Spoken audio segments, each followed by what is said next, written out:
Balik gilas na si Kai Sotto at may rest back pa mula sa Dallas Mavericks para sa mabigat na group stage ng FIBA Asia Cup. Pero bago yan, like mo tong video para swertehin ngayong araw.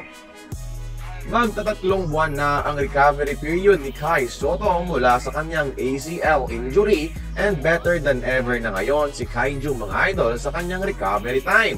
Nasa rehab phase pa siya ng kanyang recovery and by last week of April, pwede na siyang maglaro ng light basketball drills. Then around late May or June, pwede na siyang mag-engage sa full 5v5 action sa practice. Just in time para tulungan ang Gilas sa FIBA Asia Cup sa August mga idol.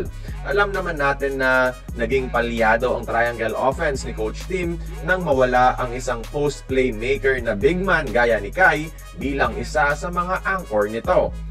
At isang Phil-Am sa Dallas Mavericks mga idol gustong tulungan ang Gilas sa Asia Cup.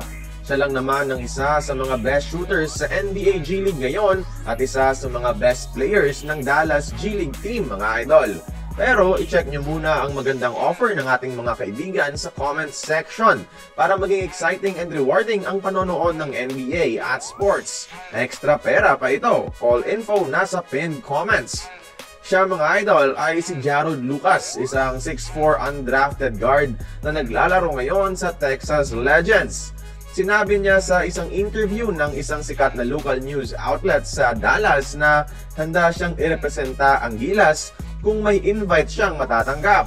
Acknowledge nito ang kanyang Pinoy heritage mga idol at okay naman sa kanya ang idea na maglalaro para sa ating national team.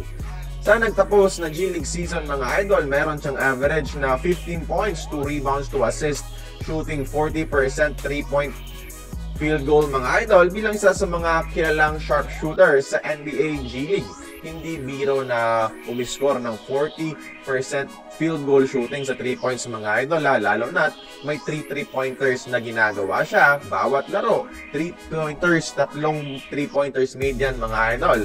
Sayang di lang na-call up sa main NBA roster pero talagang legit na NBA caliber shooting guard itong si Jarod Lucas. Sa gaganapin na draw ng FIBA Asia Cup para i-determine kung sino ang makakaharap ng sino-sino sa group stage, safe tayo kontra sa powerhouse rivals natin na China at Lebanon at Iran. Pero posible nating makagrupo ang Australia, Japan, New Zealand, Korea at ang lumakas ngayon na Qatar. Sa April 8 natin mga idol malalaman kung sino ang ating makakaharap sa group stages. Kaya napaka-importante magkaroon ng isang sniper sa national team gaya ng isang Jarod Lucas na NBA caliber din. Lalo na kasi parang alanganin pa si Brownlee dahil sa bagong drug issue nito. Ang problema lang mga idol dito, di pa sure kung eligible bilang local itong si Lucas. Pero may 4 na buwan pa naman ng SBP para ilakad ito. Sayang, NBA caliber na Pinoy na ang may gusto.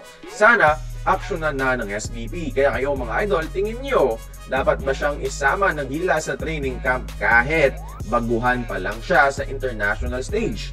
Kayo nang bahalang humusga sa ating comment section mga idol. Join the conversation, magkomento sa ibaba.